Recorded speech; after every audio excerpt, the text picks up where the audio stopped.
É muito triste a gente estar em ano de eleições e o que menos se debate são projetos e programas. Sim. Né? Acho que eu fui a primeira CEO mulher de uma grande empresa no Brasil. Sim. E de siderúrgica, acho que tem uma ou duas atualmente, mas não tinha no mundo, tá? Não é que não tinha no Brasil, não tinha no mundo.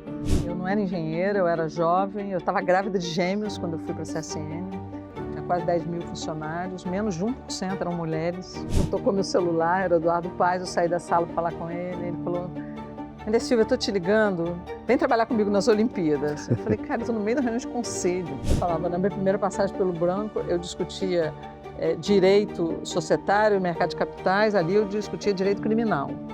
Era Lava Jato, acordo de leniência, o BNDES estava em todos os empréstimos das empreiteiras que tinham entrado na Lava Jato. Foi muito legal essa experiência e fiz grandes amigos ali na Goldman. Eu acho que eu tive um perfil que não era nem um pouco usual para eles, porque eu sou uma executiva hands-on. Sim. A primeira surpresa da Goldman é: você quer ser uma producer? Eu falei, óbvio, como assim? Não vim para cá para ser rainha da Inglaterra, eu não sei ser rainha da Inglaterra. Voltei a ter aula de tênis, que eu já joguei muito no passado. Eu voltei, não, já joguei beach tênis. Até o beach não tênis. Na Faria Lima, em Ipanema. Areia de verdade. Fui na primeira turma de beach tênis, quando começou o beach tênis no Rio. Acho que a vida, essa é a beleza da vida, sabe? As portas vão se abrindo, você vai entrando, vai transformando a sua vida. É muito bacana, mas o que sempre me moveu, Arturito, é a capacidade de transformação. Eu aprendi lá naquele governo Collor, que foi tão traumático para o país como um todo, que só tem poder quem não tem apego ao poder.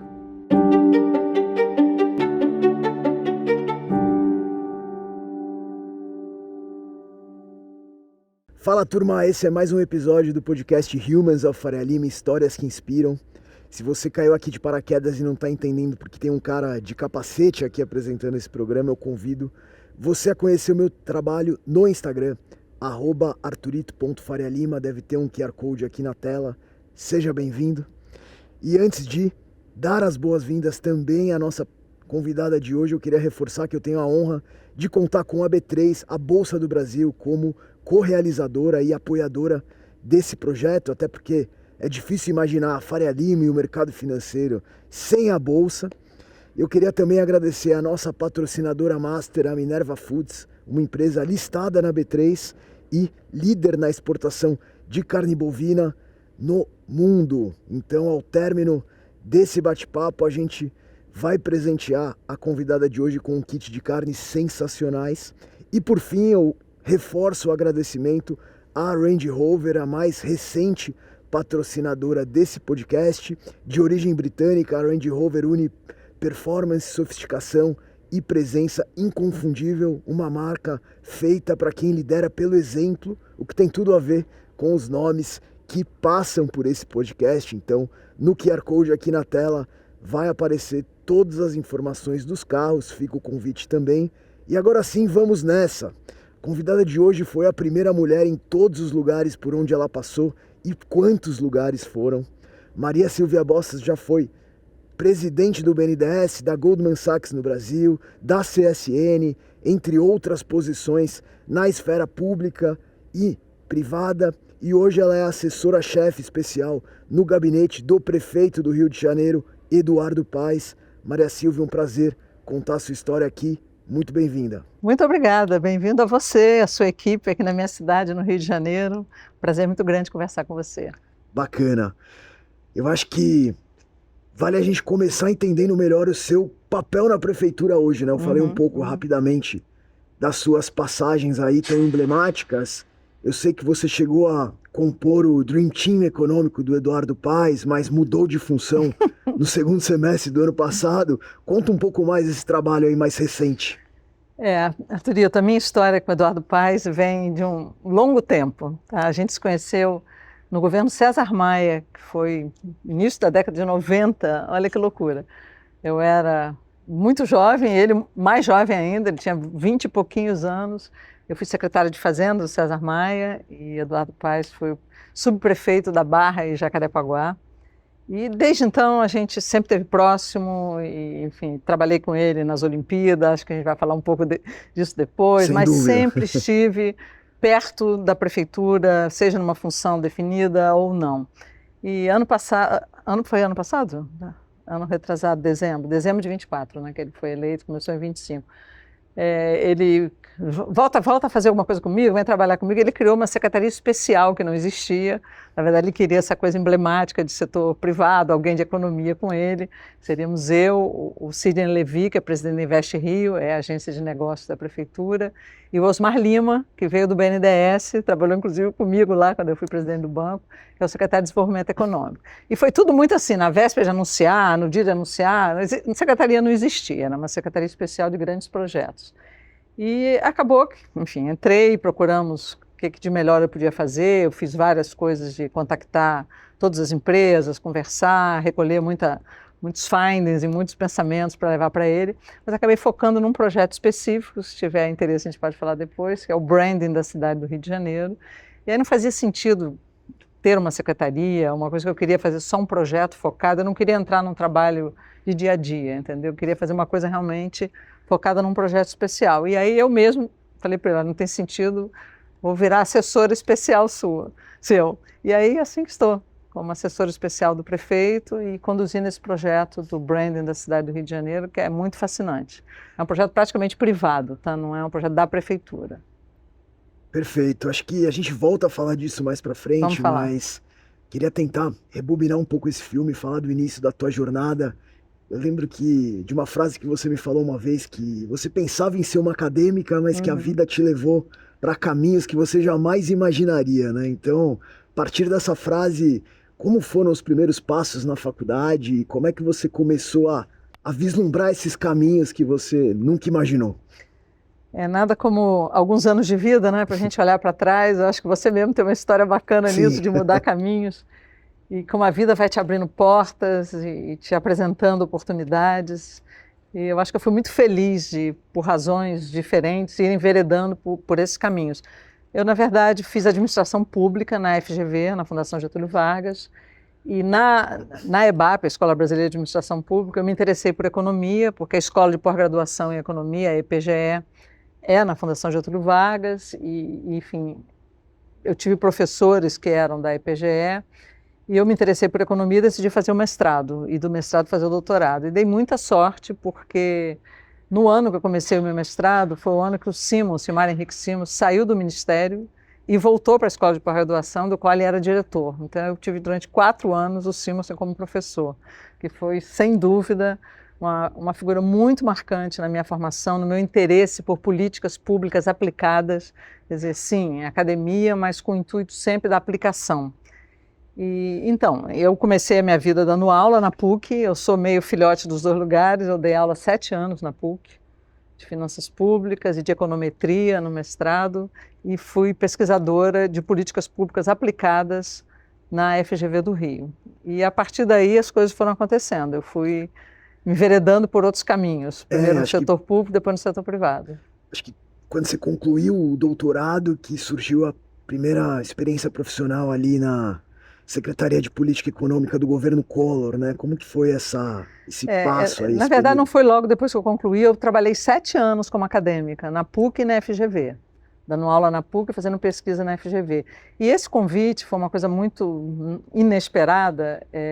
Eu tinha me casado recentemente com o Sérgio Verlang, que é pai dos meus filhos, depois foi diretor do Banco Central, ele que implantou uma área inteira lá no Banco Central, de metodologia, de pesquisa e de risco, enfim. E nós fomos convidados por intermédio do Eduardo Modiano, da PUC, pelo Candir, que ia estruturar a primeira Secretaria de Política Econômica. Não existia Secretaria de Política Econômica, ela foi criada no governo Collor.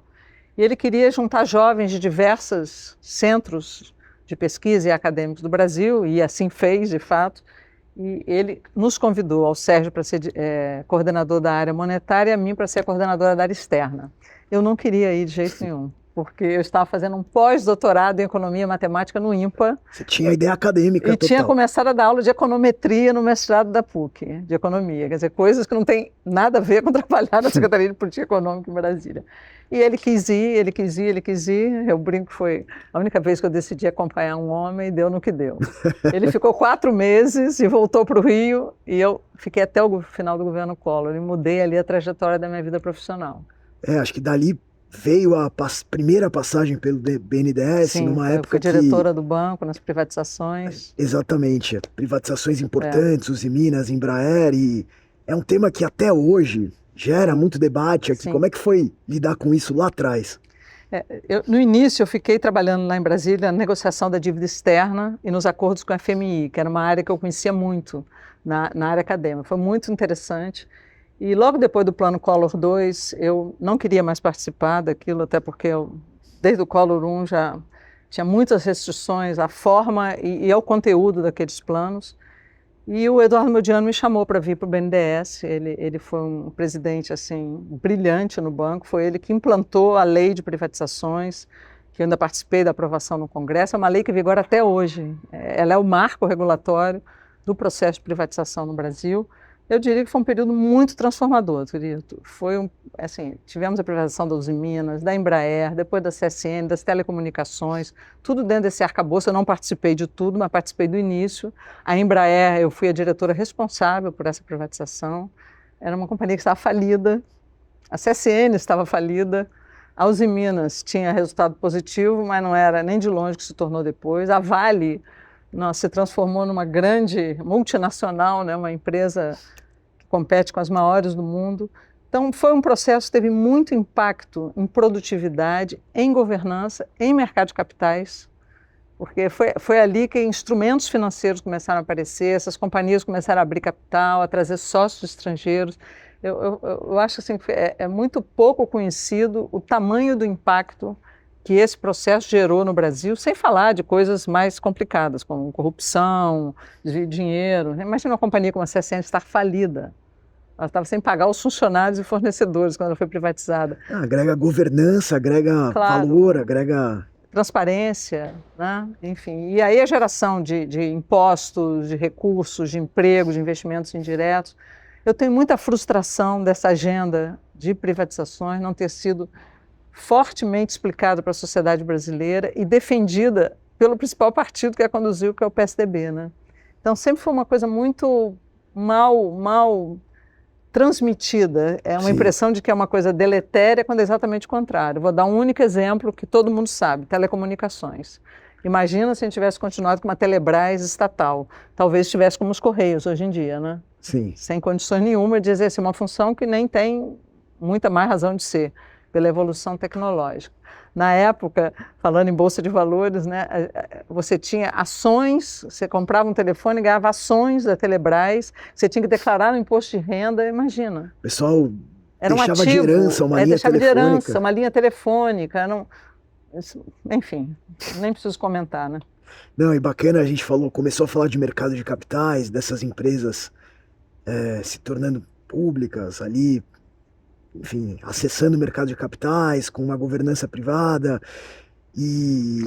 formando conselhos de administração, que era outra coisa que não existia até então. Então era o início do que virou um equity capital markets depois, mas é legal que você tem uma experiência muito curiosa do lado da dívida também, né? Sim. Que foi a emissão de um título de dívida internacional do município do Rio de Janeiro, nos anos 90. Como é que foi isso? Vocês fizeram um roadshow para a turma que está nos bancos de investimento hoje terem uma percepção de como era isso lá atrás? Olha, Turito, é meio triste, assim como você anda passos, né? E esses passos não se replicam e você anda para trás. O governo César Maia, quando eu fui secretário de Fazenda, nós lançamos esse bônus. Foi um governo muito revolucionário. Na época não havia reeleição, o César fez um mandato incrível. Eu não tinha nenhum tipo de contato político, nada com ele, me convidou porque achava que eu tinha o skill que ele queria lá para a Secretaria de Fazenda, total autonomia. Nós tivemos o Plano Real no meio do governo dele, ele começou em 93, o Plano Real 95, e nós aproveitamos muito esse momento do Plano Real para fazer uma gestão correta da transição. O município ficou com muito dinheiro em caixa, ele era um prefeito que tinha sido secretário de Fazenda do Estado, ele juntou a Secretaria de Planejamento com a Secretaria de Fazenda, eu comandava as duas secretarias. Uma super secretaria. E mais a administração indireta. É como assim, se tivesse um ministro do Planejamento, um ministro da Fazenda e todas as estatais debaixo da mesma pessoa. Então, o planejamento financeiro, o planejamento orçamentário, os pagamentos, todos estavam debaixo dessa Secretaria de Fazenda. E ele tinha uma cabeça muito organizada. A gente se preparou para o Plano Real, renegociando contratos, explicando para os secretários o que ia acontecer com o fim da inflação. A gente, de fato, se preparou muito. E o prefeito, eu tive foi até o Armínio que me deu essa ideia do bond. Eu e o Armínio somos amigos desde o final da adolescência. Ele estava nessa época lá no Soros, e ele falou, Marisa, você devia pensar em emitir um municipal bond, esse é um título que aqui nos Estados Unidos todos os grandes municípios usam. Eu falei, Armínio, a gente não tem nem contas arrumadas. Ele falou, não, mas essa que é a coisa bacana. E eu achei essa ideia legal, levei para o prefeito, ele falou, olha, por mim, carta verde. Então a gente começou um processo que fez auditoria externa da cidade, eu acho que é o único caso também. E o Tesouro se envolveu de alguma maneira? Não, foi totalmente um processo municipal. Nós fizemos uma licitação, contratamos uma auditoria externa, uma das grandes, fizemos rating da cidade com as 3 agências internacionais de rating e fizemos uma emissão de 150 milhões de dólares com a Merrill Lynch, sem aval do Tesouro Nacional. Foi super bem recebida e foi paga 3 anos depois. Então, é o único caso na América Latina, o que me dá muito orgulho e muita pena. Porque qual foi a nossa intenção fazendo esse bônus? Foi abrir um novo caminho de financiamento para os órgãos com boa gestão fiscal. E por que não teve aval do Tesouro? Porque na época era um governo assim, difícil, transição do Plano Real, e ele não haveria condição deles nos darem um aval. E eu falei, ok, nós vamos fazer sem um aval. A prefeitura está com suas contas super organizadas, a gente tem rating, tem auditoria, vamos em frente. E eu vejo, assim, com tristeza, como hoje em dia, 30 anos depois, o aval do Tesouro é concedido para todos os entes federativos, praticamente, que não honram esse aval, e isso recai sempre na conta do contribuinte, que é o famoso Tesouro, né? Quando deveria ser o contrário, você deveria fornecer condições melhores para aquele que está fazendo, de fato, um trabalho de gestão fiscal bom, que tem estabilidade fiscal nos municípios e nos estados. Acho que esse é um processo que evoluiu bastante nos últimos anos. E fica aqui o exemplo da cidade do Rio de Janeiro, que fez um municipal bond internacional, sem aval do Tesouro, com muito sucesso. Muito legal, história incrível. E acho que antes de a gente continuar, uma curiosidade, uma dúvida. A gente nesse início de papo já falou da tua experiência no governo Collor, na secretaria, no BNDES, agora na Prefeitura do Rio. Como que foi alguém com um perfil tão técnico e acadêmico tendo que transitar nessas posições públicas tão relevantes? Você precisou desenvolver um skill político? Como é que foi isso? Olha, eu acho que, eu acredito muito no fato de eu ter dado aula durante 7 anos, de uma habilidade que eu fui desenvolvendo bastante ao longo da minha vida, que é a capacidade de explicar coisas de forma simples e me comunicar bem. Eu trago muito isso do Mário Henrique Simonsen, sem querer me comparar, obviamente, com ele, porque foi um gênio, mas o Simonsen tinha uma capacidade, todo mundo sabe, esse cara teria sido prêmio Nobel se estivesse nos Estados Unidos, ele não quis seguir uma carreira internacional, ele era do board de bancos americanos, escreveu inúmeros livros, mas sempre escreveu em português, nunca se preocupou muito com essa questão de visibilidade, mas era um matemático extremamente sofisticado. Mas o Simonsen conseguia traduzir em sala de aula aquela matemática toda num propósito, numa aplicabilidade, sabe? E eu sempre procurei fazer isso de uma forma assim, também eficaz, de transformar a economia, o que eu estivesse explicando, numa coisa consequente. Eu acho que isso me ajudou muito a conversar com câmaras de vereadores, a conversar com shareholders, no caso da CSN, né? Explicar o propósito, por que eu estou fazendo isso, explicar para o público. Na prefeitura é muito fascinante, porque você conversa com a cidade o tempo inteiro. Quando eu era secretária de Fazenda, eu entrava nos táxis e tinha eu falando no rádio, porque eu dava entrevista o tempo inteiro, porque era o ISS, o IPTU, a campanha disso, a campanha daquilo. É muito legal. Então, esse skill de comunicação e o propósito de impactar a vida das pessoas, eu acho que me ajudaram muito. Sempre uma coisa de ser transparente, falar a verdade, isso é respeitado, sabe? Eu vejo quando a pessoa tem essa fidedignidade do propósito, né? Essa transparência do propósito, as pessoas podem não concordar com você, mas respeitam. Muito bom. Tem uma outra passagem muito emblemática aqui, que até eu trago a pergunta em nome dos amigos do perfil Curioso Mercado, que é um perfil muito bacana no Instagram, que sempre contribui aqui no podcast. Eles querem falar sobre Petrobras. Eles relembram aqui uma reportagem da Folha de São Paulo que dizia que você foi convidada pelo presidente Fernando Henrique Cardoso para presidir a Petrobras em 1999. A reportagem não fala de uma recusa, mas que isso foi especulado pelo mercado à época. Houve realmente esse convite? Caso tenha acontecido, você recusou? Como é que foi esse episódio? Em 99 eu já era presidente da CSN, tá? Houve o convite, que inclusive me foi feito pelo ex-presidente Fernando Henrique, por Dona Ruth, os dois juntos. Me chamaram para ir ao Palácio da Alvorada, e Dona Ruth falando para mim que eu ia ser a primeira mulher presidente da Petrobras, que seria muito importante. Foi um momento muito difícil, porque eu estava num momento de transição muito grande na CSN. Eu fiquei 6 anos na CSN, foram 6 anos extremamente duros, difíceis, mas transformadores. A companhia, como eu falei, estava falida. A gente entrou e reestruturou a companhia, começou a comprar empresas, comprou uma Light, comprou uma Vale, comprou uma empresa no exterior, entramos nos leilões de privatização, era muita coisa. E eu estava muito comprometido naquele processo. É uma notícia que chegou a vazar, assim, sem confirmação, teve até manifestação lá na usina para eu não sair da companhia. Então, eu realmente recusei esse convite, porque eu não me via em condição de sair da CSN naquele momento. Ele me sondou mais 2 vezes para participar do governo dele e chegou a me convidar uma segunda vez para ser ministra do Planejamento. Mas, de novo, você estava muito comprometida no... Eu continuava lá na CSN e eu não... Infelizmente, eu adoraria ter trabalhado com uma equipe de muitos amigos meus. O Pedro Parente, por exemplo, para citar um nome. O Pedro, nós trabalhamos juntos no governo Collor. Eu conheci o Pedro no governo Collor. Depois trabalhamos juntos de novo no governo Temer, né? Ele é presidente da Petrobras, eu presidente da CSN. Mas eu fui honrada assim, com esses 2 convites e 2 sondagens do presidente Fernando Henrique. E como foi esse período de CSN, né, de reestruturação, um desafio enorme? Acho que é muito marcante a tua passagem, essa passagem de 6 anos na CSN, até te rendeu o apelido de Dama de Aço. Conta um pouquinho mais como é que foi o desafio inicial, a chegada, e se você pudesse resumir 2, 3 exemplos muito marcantes aí.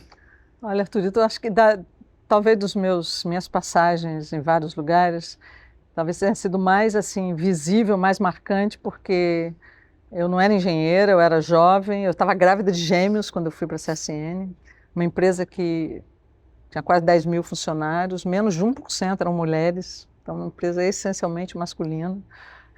Até no prefácio lá do meu livro, eu falo que, de um livro que eu escrevi na quarentena, quando eu saí do BNDES, quando eu cheguei lá a primeira vez, grávida, que eu olhei para aquelas pessoas, eu pensei, o que eu estou fazendo aqui?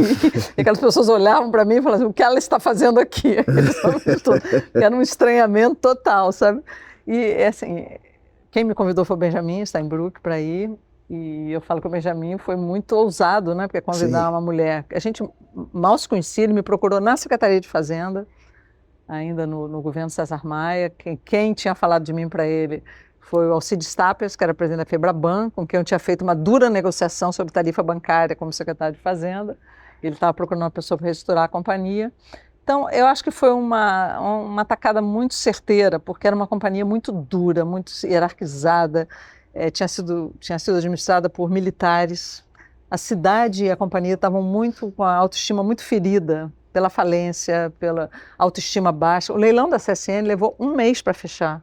Saiu pelo preço mínimo, com moeda de privatização, você imagina. Caraca. Uma companhia como essa, é inacreditável, o ponto de destruição daquilo, né? E tinha tido aquela crise que morreram 3 funcionários, com a invasão do exército, eram muitas histórias. E eu acho que eu, de uma certa forma, dei uma pacificada nesse ambiente, eu me liguei muito aos funcionários, eu ia para o chão de fábrica direto, eu quebrei essa hierarquia tão dura e começamos a fazer o trabalho que tinha que ser feito. Era uma companhia que sabia produzir aço, mas não sabia fazer gestão. Não tinha atividades centro corporativo tão bom quanto tinha a produção. Me cerquei de pessoas que eu confiava. Foi muito duro, foi um período muito tenso, foi a única vez na vida que eu fui ameaçada, assim, porque tinha muita coisa que a gente terminou ali dentro da companhia. Para você ter uma ideia, a área comercial da CSN, ela foi Nós demitimos todo mundo e refizemos do zero, porque tinha muitos problemas. Os sistemas da companhia eram todos comprometidos. Então, trabalhamos muito. Lançamos, fizemos a listagem da CSN na Bolsa de Nova York, foi um processo incrível, muito legal conduzir esse processo. Compramos empresas, como eu falei, fomos os líderes do leilão da Vale. Depois ainda fiquei 2 anos no descruzamento da Vale da CSN, um período dificílimo. Enfim, eu falo que foi o meu segundo doutorado na vida, porque eu aprendi de tudo ali. Imagino, e ainda lidando com 2 bebês em casa, né? Não, 2 bebês em casa Como é que foi nasceram na usina, literalmente. organizar isso, liderar 10 mil funcionários e ter 2 bebês em casa? Olha, eu sou uma pessoa muito... Eu tive meus filhos com 39 anos e eu nunca fiquei esperando para ter filhos. Para ser muito sincera, eu só decidi ter filhos com 38 anos. Que aí eu me defrontei com, vou ter ou não vou ter? E aí decidi ter, fui logo presenteada com gêmeos. E quando o Benjamin começou a conversar comigo na Secretaria de Fazenda, eu nem estava grávida. Aí fiquei grávida, descobri que eram 2, ele brincava comigo, pelo amor de Deus, não vai vir com 3. E aí, uma certa hora, ele me deu um checkmate. Ele falou, olha, já está com 4 meses de gravidez, você vai. E eu fui, e trabalhei até a véspera dos meninos nascerem, tive uma gravidez maravilhosa, e voltei a trabalhar com 28 dias, depois do nascimento deles. Fui muito criticada, muito criticada. Foi a primeira vez, assim, que o feminismo nessa época não era uma coisa como é hoje, né? O mundo continua muito masculino. Naquela época, era, assim, acho que eu fui a primeira CEO mulher de uma grande empresa no Brasil. Sim. E de siderúrgica, acho que tem 1 ou 2 atualmente, mas não tinha no mundo, tá? Não é que não tinha no Brasil, não tinha no mundo. Então, era uma coisa muito estranha, e quando eu tive meus filhos e voltei a trabalhar logo, nem pensei em ser diferente, porque eu tinha milhões de coisas a fazer lá e meus filhos estavam muito bem cuidados, como estão até hoje. Cara, eu fui muito criticada. Imagina, o pessoal caiu muito matando. criticada, que eu estava fazendo um desfavor à causa feminina e tal. E eu fiquei, aquilo me bateu muito, porque eu acredito muito. Óbvio que a causa feminina é super importante, sou mãe de um menino e de uma menina, é um grande desafio criar um menino e uma menina da mesma forma, por tantas coisas assim que não estão só com você, mas a própria sociedade, né? Já vai colocando. Meus filhos no colégio, com 3 anos, as meninas estudavam balé e os meninos faziam capoeira. Sim. Minha filha falou, não quero fazer balé, quero fazer capoeira. Eu falei, por que a minha filha tem que fazer balé? Por que ela não vai fazer capoeira? Foi fazer capoeira. Mas a sociedade já vai, né? Mas eu acredito mais muito um desafio de gestão, né? Porque tudo acontecendo ao mesmo tempo ainda. Tudo ao mesmo tempo, mas essa coisa das mulheres, eu fiquei muito impressionada porque é uma coisa do livre-arbítrio. Eu tenho livre-arbítrio, claro, a lei é para todo mundo, mas eu queria voltar a trabalhar. O desafio de gestão, eu conciliava em tudo que era possível. A sede da CSN é fora do Rio, em Volta Redonda. Eu ia de helicóptero de manhã cedo, 1, 2 vezes por semana, voltava de noite. Eu sempre tive uma super estrutura em casa, a babá dos meus filhos, Santa Marcinha, que trabalha comigo há 30 anos, enfermeira. Eu chegava em casa, já tinha ligado para o médico, já tinha dado o remédio, estava tudo certo, tão ótimos, felizes. Como dizia, só para encerrar como conciliar, o meu diretor de controladoria da época, o Heraldo, perguntava assim, Olavo gostou dos relatórios? Porque chegava no fim de semana, levava os relatórios para casa, ele desenhava e coloria os relatórios todos, voltava na segunda-feira com aqueles relatórios todos desenhados pelo Olavo no fim de semana. Assim, para dizer, meus filhos entraram na minha vida. Eu sempre estive para eles nos momentos importantes, sempre, isso eu tenho certeza. E não mudei a minha vida, não parei de trabalhar, enfim, não, muito nunca legal. Passou pela minha cabeça. Estou muito bem resolvida com isso. Boa. Bom, a gente deu um spoiler, né, aqui da nossa locação de hoje, mas estamos no Museu Olímpico do Rio de Janeiro, com vista aqui pro velódromo, porque uma das passagens profissionais mais marcantes da Maria Sílvia foi à frente da empresa olímpica municipal, onde ela atuou como Project Manager das Olimpíadas do Rio, 5 anos aí acompanhando o ciclo dos Jogos. Como é que surgiu essa oportunidade? Eu sei que você gosta de esportes, mas conta um pouco mais, desde o começo da preparação até o momento que a turma desconfiava se ia ficar tudo pronto e até a entrega esplendorosa que acabou sendo feita com muito sucesso. Foi muito sucesso mesmo. Eu era CEO da Icatu Seguros, estava numa reunião de conselho entre os 2 acionistas, a Cátia Almeida Braga, Luiz Antônio Almeida Braga. Quando tocou meu celular, era o Eduardo Paes, eu saí da sala para falar com ele, ele falou: André Silva, eu estou te ligando, vem trabalhar comigo nas Olimpíadas. Eu falei: cara, eu estou no meio da reunião de conselho, como assim? Não, vem então. Eu falei: eu não posso falar com você agora, enfim. Aí voltei para a reunião já meio atarantada, e aí começamos essa conversa e eu acabei saindo da Icatu e entrei nos Jogos, nas Olimpíadas, exatamente 5 anos antes do início dos Jogos. Foi dia 5 de agosto de 2007, 2009, 2011. 2011. 2011. De 2011. Nossa, parece que foi ontem, já tem tanto tempo. 10 anos, né? É uma loucura, uma loucura. E foi muito legal, assim, eu realmente adoro esportes. Eu já tinha ido às Olimpíadas de Sydney, o Rio já tinha se candidatado à sede da cidade olímpica, no primeiro governo César Maia. Nós perdemos para Barcelona, que se transformou num modelo para nós, no sentido de que a gente deveria fazer jogos em que a cidade se beneficiasse, não a visão dos jogos de estrutura esportiva, não. Como você usa os jogos para beneficiar a cidade, para fazer a transformação urbana da cidade. Então foi um projeto incrível, realmente. Eduardo Paes foi um leão na condução dessas Olimpíadas, num processo super tumultuado, né, que teve no final até o impeachment da presidente Dilma, o início do processo da Lava Jato. A prefeitura acabou assumindo funções que não eram da prefeitura, do estado e do governo federal, e afinal de contas os jogos acontecem na cidade, né? Diferente de Londres, por exemplo, que a cidade de Londres, ela não era proeminente na condução dos jogos, o governo lá era centralizado, não havia nem prefeito na época, era uma pessoa indicada, que aliás era o Boris Johnson, que depois se tornou primeiro-ministro. Aqui não, foi uma Olimpíada que tinha governo federal, estadual e municipal, mas com uma proeminência muito grande do poder local, que tem que entregar, né? Como o prefeito dizia, não interessa de quem é a responsabilidade, se não der certo a culpa vai ser da cidade. Então nós temos que fazer. E para mim foi uma experiência incrível, porque eu trabalho muito bem sob pressão. Adoro um cronograma, adoro uma entrega. Então eu não podia estar no lugar certo na hora certa, né? Melhor. Porque eu era project manager dos projetos da prefeitura e fazia a interligação com o Comitê Olímpico, né, com o comitê organizador dos Jogos e com os outros níveis de governo.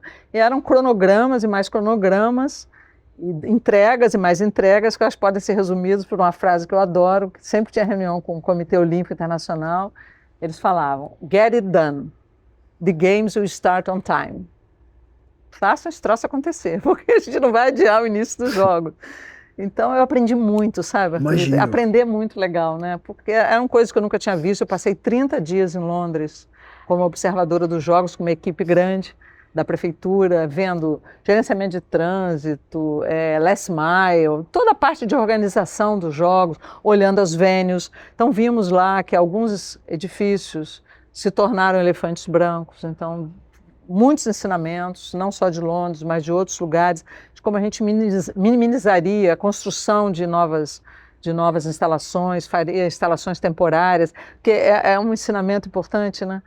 Parece meio óbvio para quem faz conta, mas nem sempre é óbvio, até para transmitir. Fazer uma instalação temporária é custoso. Sim. Mas o valor presente do custo de uma instalação permanente, com manutenção, sem uso, cara, é exponencial. Então, se você faz uma provisória num custo muito mais enxuto, que você possa dar alguma destinação para esses materiais, que foi o que nos norteou aqui no Rio de Janeiro, e 100% dessas instalações temporárias foram reaproveitadas. O prefeito há pouco, tem alguns meses, inaugurou um novo parque aqui nos bairros periféricos da cidade, em que ele levou a piscina olímpica, que foi a piscina que foram disputadas medalhas. Essa piscina hoje está num parque que serve à população. Outra virou escola. Foi incrível, assim, a questão urbana. A materialização do legado, né, que a turma Foi um fala. legado para a cidade que o prefeito usou para fazer uma infraestrutura urbana que nós não tínhamos, principalmente de transporte, mas não só de transporte, a derrubada da perimetral, a revitalização da região portuária, o Museu do Amanhã, o Museu de Arte do Rio. Gente, foi tanta coisa que foi feita naquele período que assim, dá muito orgulho, sabe? Imagino. É um legado transformacional. E fica o convite para quem vier ao Rio de Janeiro conhecer o Museu Olímpico, festa, que né? é muito legal. Eu Vem mesmo aqui já... o Golfe Olímpico, que está incrível, a Marina da Glória totalmente regenerada e bombando, a região portuária do Rio, que hoje está, poxa, a Cury, que é uma empresa de São Sim. Paulo, lucrou aqui o ano passado 400 milhões de reais na sua empresa, fazendo novos prédios de apartamentos, porque Sim. o projeto é transformar aquilo numa área residencial e está acontecendo. É muito bacana ver o ciclo se completando. Sem dúvida. Na tua resposta, você chegou a citar o impeachment da ex-presidente Dilma, que Sim. suscitou na posse ali de Michel Temer. E nesse governo você teve a sua segunda passagem no BNDES como presidente do banco, num momento ali transformacional, a gente via muita coisa acontecendo, mudança das políticas de crédito, das taxas de juros do BNDES, mudança da TJLP para TLP. Muita gente até te coloca no top 3 presidentes do BNDES de todos os tempos, por que não? Como foram os desafios? A melhor presidente mulher. A única presidente mulher, mais uma vez, como a gente falou na introdução, a primeira mulher também nessa cadeira. E, assim, um governo que sofria muita pressão, Muita né? pressão. E como é que foi tudo isso? Olha, Arthurito, talvez a experiência mais dura da minha carreira. Talvez não, foi disparada. Primeiro que eu tinha uma experiência do BNDES anterior, no governo, na gestão do Modiano, que era um BNDES menor, focado, aberto à discussão. Outro holofote, imagina, né? Era um holofote, assim, que é uma gestão de Estado, não uma gestão de governo. Ali tinha passado o mesmo presidente durante 10 anos, uma politização muito grande, muito turnover de funcionários. Foi feito um plano de demissão voluntária, que saíram as pessoas mais velhas, e a idade média muito jovem. E num momento muito difícil, né? Você tinha um presidente interino, como você falou, sob muita crítica, muita disputa, o banco com aquela pecha de a caixa preta, exportações de serviços, campeões nacionais, dinheiro do Tesouro, lembra? Bilhões que o Tesouro tinha emprestado ao BNDES para fazer políticas subsidiadas. O nosso vizinho Petrobras, numa situação nem um pouco melhor do que estava o BNDES, então foi muito duro. Assim, era uma agenda muito difícil. Eu falava, na minha primeira passagem pelo Branco, eu discutia direito societário e mercado de capitais, ali eu discutia direito criminal. Era Lava Jato, acordos de leniência. O BNDES estava em todos os empréstimos das empreiteiras que tinham entrado na Lava Jato, com avais que estavam terminando. Você tinha que jogar em todas ali ao mesmo tempo. Então foi duro, foi difícil, mas eu fui convidado pelo presidente Temer sem nunca tê-lo visto na vida. Quem me indicou para ele foi Henrique Meirelles, que eu tinha conhecido nas Olimpíadas. Meirelles era representante do governo federal, e ele me deu autonomia total para formar o time e para fazer o que eu achava que tinha que ser feito. Foram as condições que eu pedi para aceitar e eu aceitei. E, de fato, no tempo que eu lá estive, ele honrou essas condições. Eu acho que a gente fez muita coisa transformacional nesse período. Você mencionou a mudança da taxa de juros, nós mudamos a TJLP, que era uma taxa não previsível, uma taxa ad hoc, por uma taxa de mercado, que permitia previsibilidade, fazer hedge, e sem o grau de subsídio. Na verdade, ela é ancorada no título do Tesouro, né? Que faz todo sentido para o BNDES. As políticas creditícias, nós fizemos uma revisão geral em políticas que duravam quase 10 anos já, sem revisão. Muitas políticas de crédito que não tinham efetividade, que não aumentavam o estoque de capital, que não aumentaram a produtividade. Eu lembro que o Brasil estava numa profunda recessão, né, e o banco é uma instituição super importante. Não existia um mercado privado de crédito. Havia um grande crowding out feito pelo BNDES, com as debêntures e outros instrumentos financeiros. Não havia avaliação das políticas, então, políticas que estavam vigentes há 20, 30 anos, que não tinham mais efetividade. Então, acho que nós demos ali uma boa sacudida e arrumada nesse curto período de tempo que eu fiquei lá no BNDES, foi 1 ano e 1 mês, mas com um apoio muito grande do Banco Central. Tinha o ILA, nós tínhamos Eduardo Guardia no Ministério da Fazenda, amigos, pessoas que trabalhavam juntos, pensávamos da mesma forma. Eu acho que a gente aproveitou muito essa janela de oportunidade, e no banco, embora tenha sido duro, tenha sido difícil, mas eu tenho o prazer de encontrar pessoas lá do banco que me encontram e falam, olha, você transformou muito as coisas aqui dentro. Pô, que legal, bom. Acho que isso é o mais importante, Com né? certeza. E de fato acho que a condução do BNDES depois ela, de maneira estrutural, acabou mudando para melhor. Não, sem mencionar o que para mim é o maior orgulho de todos, que é o saneamento, né? Sim. Porque eu fiz uma reflexão muito grande, como tirar o banco daquela agenda negativa. E eu, como conhecia o banco antes, o banco tinha sido o condutor do processo de privatização e de concessões para os estados. O banco atuou como PMO de estados que não tem capacidade de fazer projeto. E eu já conhecia, não vou me alongar aqui, senão a gente tem podcast para 3 horas, mas esse tema do saneamento tinha passado na minha vida, em alguns momentos, nas Olimpíadas, na CSN, eu tinha muita ideia fixa dessa realidade que era muito pouco conhecida no Brasil.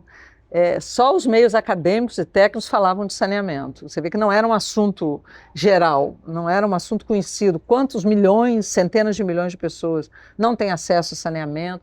Era muito restrito. E eu, no meu discurso de posse, disse que o saneamento seria o carro-chefe dessa administração, que a gente ia estruturar projetos de concessão na área de infraestrutura que tivessem retornos sociais maiores do que os retornos privados. Embora tenha um grande retorno privado, e o carro-chefe é o saneamento. No saneamento é fácil fazer essa conta, né, gente, é um impacto assim, não tem, é o hino.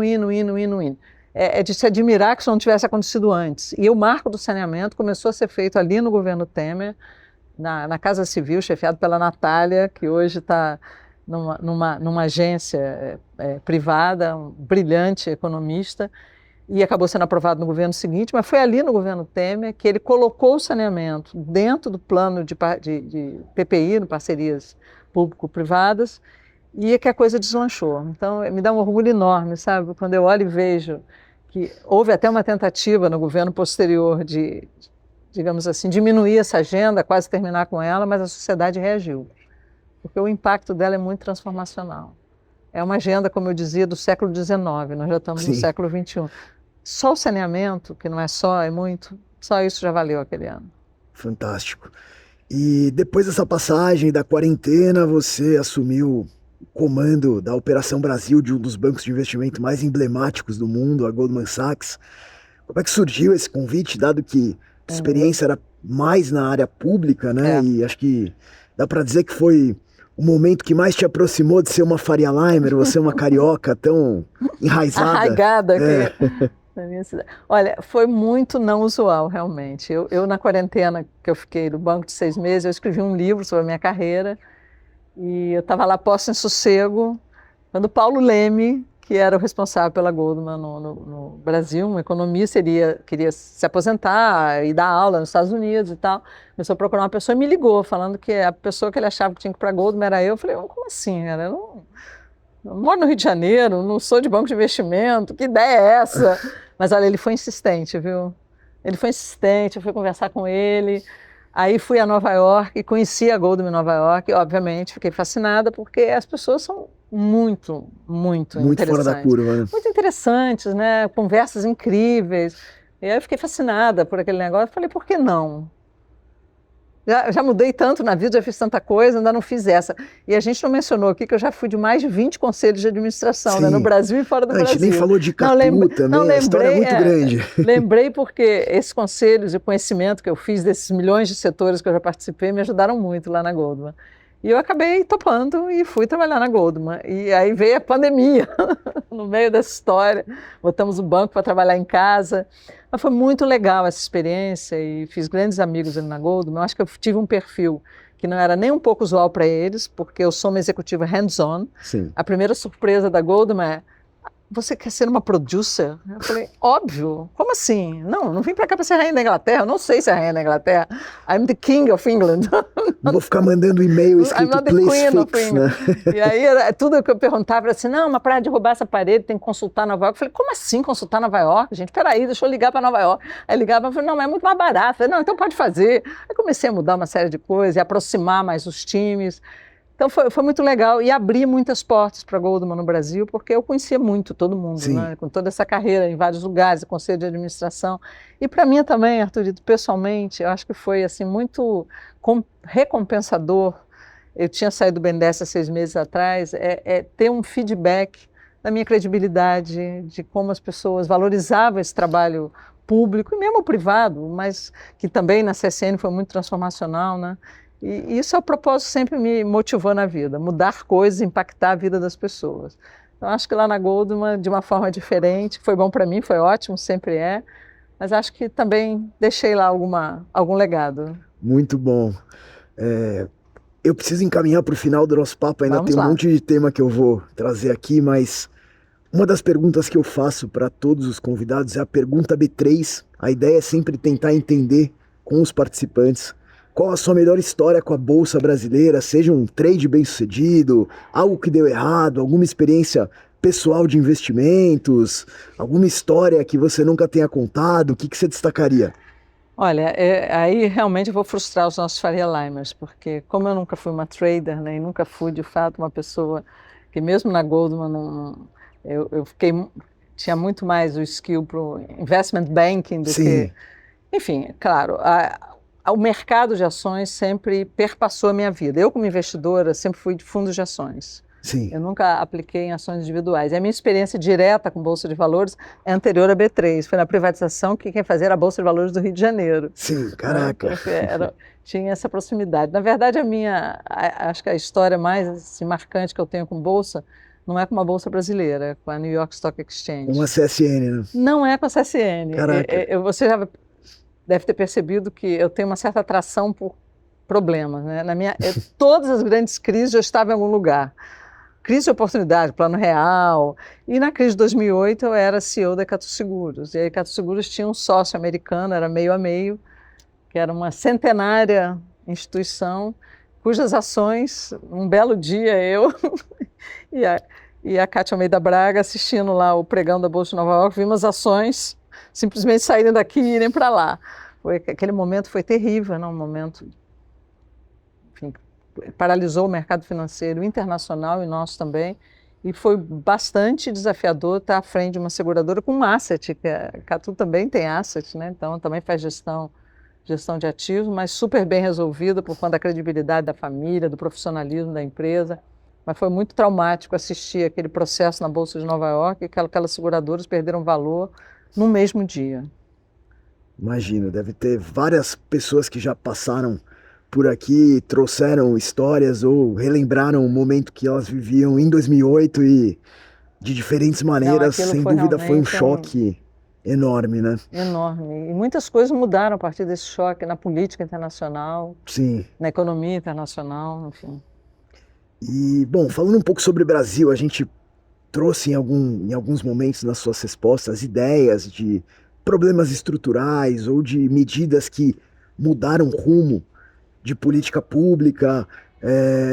Qual que você considera hoje o nosso maior desafio enquanto nação? Se você tivesse a caneta e sendo uma pessoa com uma visão estratégica tão privilegiada, qual que seria o plano para o Brasil agora, a partir de 2026? Sei que é difícil essa, mas acho que vai ser legal. Olha, acho que assim, é muito triste a gente estar em ano de eleições e o que menos se debate são projetos e programas. Sim.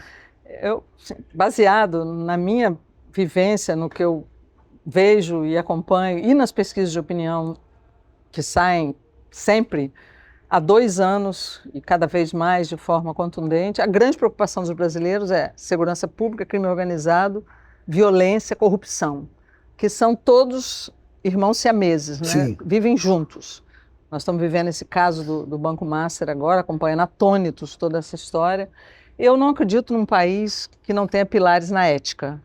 Quando vale tudo, a insegurança jurídica, a insegurança regulatória, para todos que querem empreender, ela é total. Você não consegue construir um país que não tenha pilares éticos. Então, combater o crime organizado, dar uma vida às pessoas, que elas possam sair de casa sem medo que não vão voltar para casa, e a corrupção, que absorve recursos públicos, e as pessoas sabem disso. Como gosta um amigo meu de falar, ele fala assim, não tem que falar em corrupção, fala logo roubalheira, que é melhor. A roubalheira todo mundo entende, a roubalheira que afeta o serviço público, o hospital, a escola, chamado dinheiro do tesouro, né? Que a gente devia parar de falar isso, não existe dinheiro do tesouro. A Margaret Thatcher tinha uma frase maravilhosa, there is your money, my money. Yeah. It's not their money, é o dinheiro meu, seu, nosso, isso não é um dinheiro de uma entidade, é esse dinheiro nosso que está indo para isso. Então, para mim, isso é pilar. Junto com isso, o que a economia brasileira precisa é de produtividade, é aumentar crescimento, é aumentar renda. Nós somos um país de renda média há décadas. A gente evolui. Evolui, mas a vida é comparada com os outros. Os nossos pares evoluíram muito mais do que nós. Nós poderíamos estar muito melhor do que nós estamos. Então não dá para se conformar de ficar onde a gente está, porque a gente é muito melhor do que isso. Então a educação é o básico, educação de qualidade, não é ter 500 milhões de universidades, é ter um ensino público efetivo que daqui a 10 anos, 20 anos, não precisa mais de cota, porque o ensino público básico, ele vai colocar as pessoas em igualdade de condições. Eu estudei em escola pública. Isso hoje em dia é impensável praticamente, porque você não consegue entrar nas top universidades. Sim. Então, essa que devia ser a meta. Ensino profissionalizante, que é tão relegado nesse país. Então, é segurança jurídica, combate ao crime organizado, assim, leis que valham para todos, a coisa ética como um princípio básico do país. Essas coisas não podem ser flexíveis, sabe? Acho que nós já estamos há muito tempo, desde a Lava Jato, o Mensalão, Petrolão, assistindo à flexibilidade da ética no Brasil. Não pode. Ou há ou não há. E eu tenho esperança que a gente esteja chegando nesse ponto. Excelente. Acho que inspira te ouvir, Maria Silvia. Acho que isso linka com a próxima pergunta que eu queria fazer, que também é uma pergunta de um parceiro desse projeto, que é a pergunta Randy Rover, que tenta trazer à pauta o tema inspiração, conectando o DNA de liderança da marca com a sua trajetória. E para isso eu queria te perguntar quem são os líderes que te inspiram. Acho que hoje você inspira muita gente. Quem que te inspira, seja na vida pessoal ou na vida profissional? Olha, quem me inspirou muito, eu já falei do Simon, admiração, ele foi importante na minha carreira, da forma que eu me posicionei, nas políticas públicas, no impacto, o meu propósito sempre foi gerar impacto. Eu adoro transformar realidades, isso é tão recompensador, é uma coisa que não há dinheiro que pague, sabe? Mas uma mulher me inspirou muito, que é a Margaret Thatcher. E, por coincidência, também tem filhos gêmeos, também tem um casal. Porque quem não conhece, eu adoro biografias, adoro. Leio muito, gosto de história, de biografia. A Margaret Thatcher, ela tinha uma coisa assim, quase messiânica até, mas muito bem estruturada, porque ela era engenheira e era formada em Direito, né? Ela é engenheira química formada em Direito. O pai dela era político e sempre levou ela para participar das coisas. Ela tinha certeza do que ela ia fazer. É muito inspiracional, porque ela acabou sendo criticada pelo próprio partido, ela não foi reeleita, porque ela afrontou pilares que eram arraigados ali no Reino Unido, que não seria hoje o que é se não fosse ela. E esse reconhecimento eu não acho que é claro. Eu sempre falo que não existiria Tony Blair sem ter existido Margaret Thatcher. Margaret Thatcher, gente, ela sofreu atentado, explosão de bomba em hotel que ela estava, porque ela acabou com aquele corporativismo brabo, com aquele sindicalismo que não tinha sentido, um país que estava assim, meio na era medieval, numa série de coisas, que ela começou a privatizar e a fazer, e ela tinha uma coragem, porque ela tinha um princípio. Eu não vou me afastar desse princípio, porque esse princípio está certo. Aquele filme sobre ela, tem um filme sobre ela que é muito legal, ela voltando dos Estados Unidos, e um repórter da BBC pergunta a ela o que ela tinha achado da viagem, ela responde alguma coisa assim: eu achei muito interessante, estou vindo de um país que pensa no futuro ao contrário do nosso que vive no passado. Você tem coragem de falar uma coisa dessa? É forte mesmo. Eu falo, desculpe, tá os homens, mas só mulher. Porque ela não se curvava realmente, nem à vontade do partido. Isso para o país, ela não estava pensando no dia de hoje, na popularidade de hoje, na eleição de hoje. Ela estava pensando no longo prazo.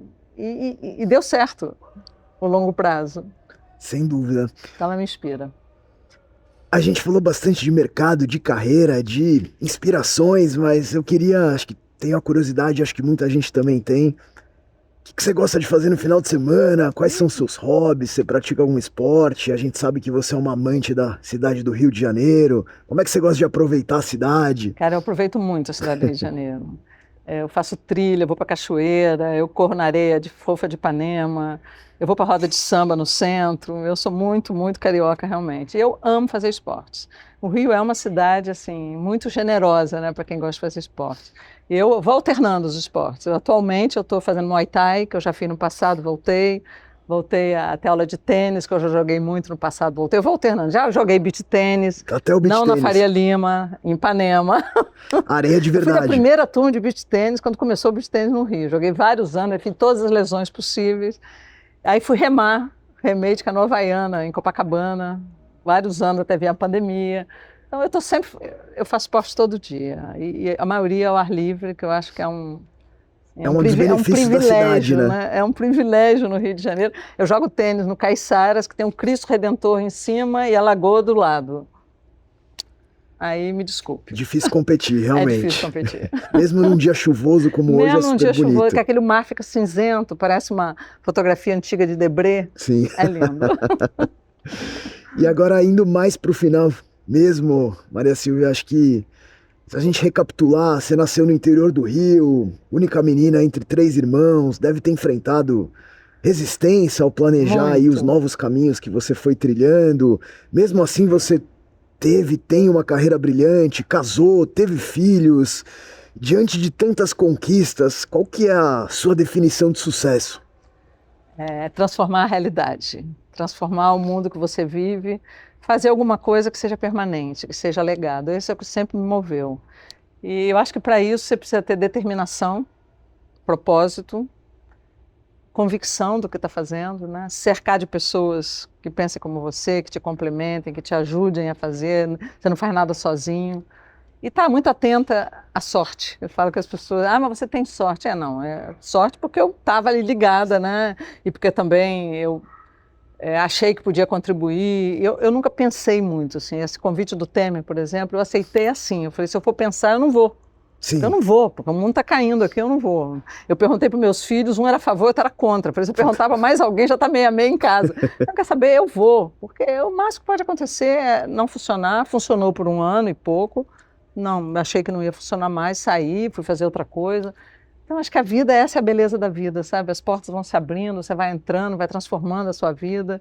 É muito bacana, mas o que sempre me moveu, Arthurito, é a capacidade de transformação. Eu aprendi lá naquele governo Collor, que foi tão traumático para o país como um todo, que só tem poder quem não tem apego ao poder. E eu nunca muito tive. bom. Eu sempre estive pronta a levantar da minha cadeira, porque a minha cadeira, para mim, sempre representou a oportunidade de fazer, e não ter um título, uma legenda, ter um poder de um cartão de visitas. Muito bom. E a última pergunta é sempre uma indicação de livros, um livro mais ligado à economia, a mercados, Ah, outro tá. tema livre. A gente está montando a nossa biblioteca aqui do Humans com as indicações Montar um de, clube do livro, de vamos fazer todos um os... clube do livro. Um clube do livro é uma boa também. Mas até antes de te deixar responder, eu vou deixar a minha indicação de livro aqui, que é o livro da Maria Silvia aqui. Oba!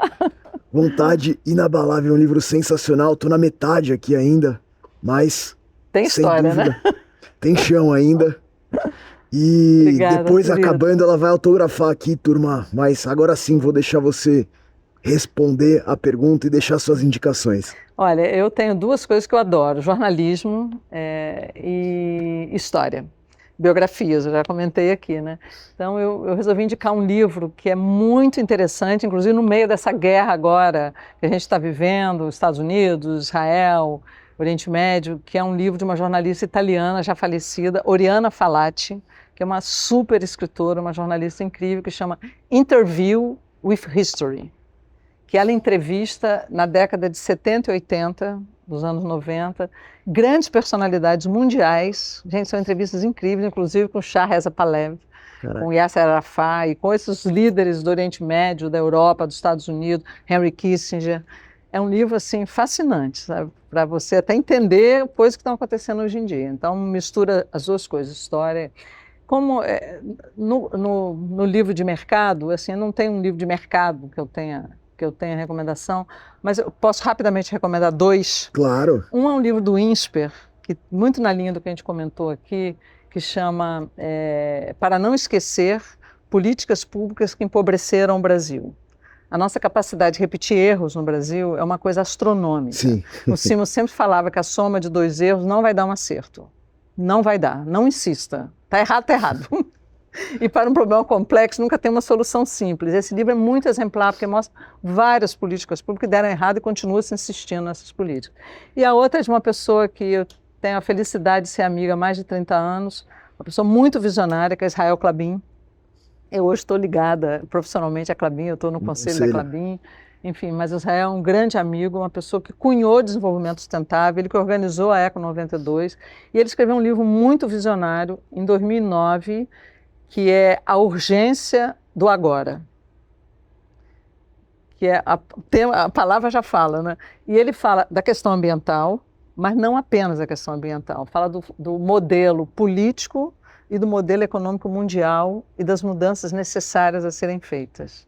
Então, eu acho que essa urgência do agora está cada vez mais urgente e é muito importante a gente ter esse olhar, sabe, mais holístico, mais abrangente, porque não é uma questão de economia, não é uma questão de política, as coisas são todas interligadas. A gente está vendo modelos que não funcionaram, modelos que... Nós estamos vivendo uma transição, né, Sim. que a gente não sabe bem para onde. A gente só sabe que está vivendo essa transição, porque da forma que era, já não é mais e não será mais. Então a gente tem que construir um novo amanhã, né? São livros, eu acho, muito importantes para evitar que a gente continue cometendo erros. Muito bom, acho que é o primeiro que recomenda 3 livros que eu não conhecia, então já vou anotar aqui na minha lista também, assim que eu terminar o livro da Maria Sílvia, mas foi isso, pessoal, espero que vocês tenham gostado. Antes de me despedir da Maria Sílvia e concluir o episódio, eu vou entregar o kit de carnes aqui da Minerva Foods. Vamos fazer churrasco no fim Tá de pesado, semana. tem carne pra caramba aqui. Tá pesado pra caramba? Flamengo já foi campeão, mas eu tenho certeza não, que domingo que vem eu tenho churrasqueira em casa. não vão faltar motivos para você fazer mais um churrasco. Motivos. Obrigada. E é isso, pessoal. É uma caixa nos vemos linda também. daqui 15 dias. Foi um prazer enorme, Maria Sílvia, aqui. Que honra contar sua história. Espero que você tenha gostado e obrigado. Muito. Obrigada. Valeu.